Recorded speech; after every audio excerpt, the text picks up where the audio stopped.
a possibilidade de pedir asilo em troca de deixar o governo. Maduro tenta reverter o prêmio de 15 milhões de dólares pela cabeça dele em benefícios para viver isolado em qualquer outro lugar do mundo. Há quem diga que, se os americanos concordarem, ele poderia até viver no Brasil com um nome fora da lista de procurados pela Interpol. E conosco hoje, de algum lugar da Europa, temos o professor Alfredo Bessoff. Olá, Alfredo.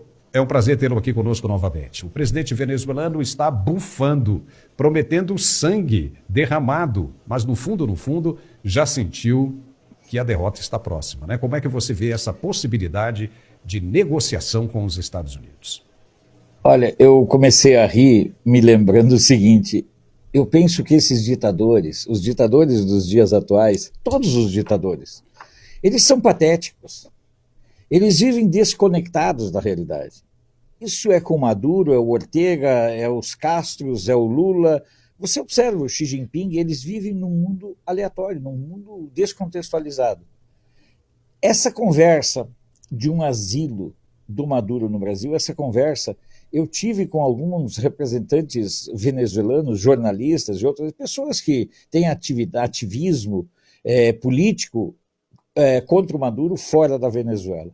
E eles dizem que verdadeiramente o Biden tem interesses econômicos muito fortes lá na Venezuela, os grupos que o Biden representa, e, portanto, uma saída do Maduro do poder, trocando por alguém que não é praticamente de oposição, mas uma oposição consentida, seria do interesse deles. O grande dilema deles é o que fazer com a vaca em cima do poste.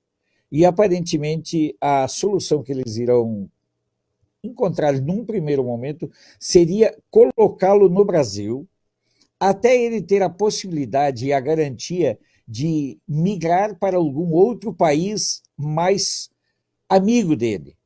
O grande problema é o seguinte: os países amigos dele, todos eles enfrentam instabilidade política.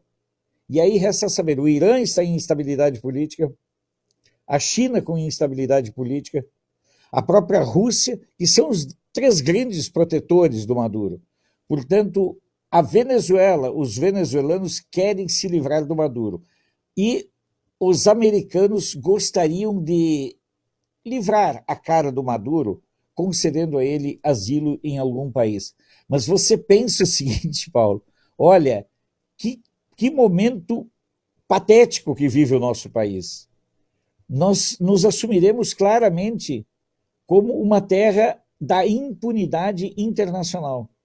Porque o Lula, segundo essas fontes, Paulo, essa é a coisa que me deixou mais assustado, segundo algumas fontes da diplomacia brasileira, o Brasil poderia acolher o Maduro mesmo com a multa de 15, com o prêmio de 15 milhões de dólares, como o Lula já fez naquela visita quando as Forças Armadas prestaram continência ao Maduro.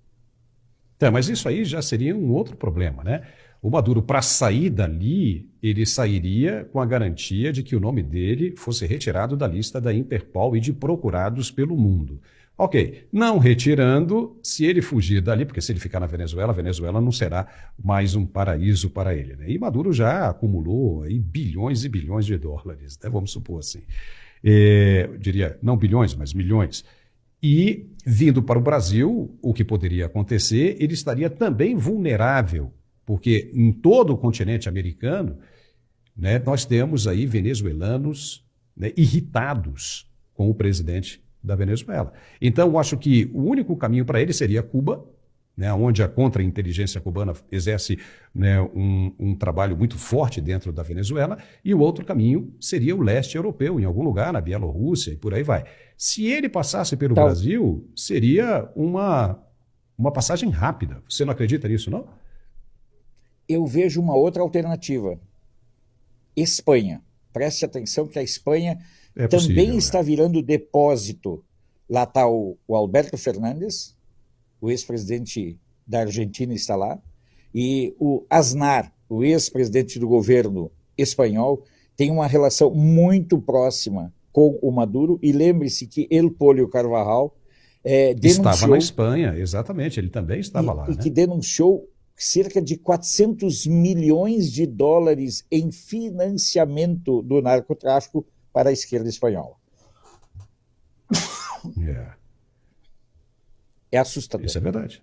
Isso é verdade. Mas vamos esperar, né? Essa semana inteira aí nós vamos acompanhar essa situação na Venezuela, que promete bastante, inclusive surpresas, né? Surpresas difíceis de acreditar, já que a oposição está crescendo a cada dia que passa dentro da Venezuela, ou seja, a disparidade de percentuais favorecendo a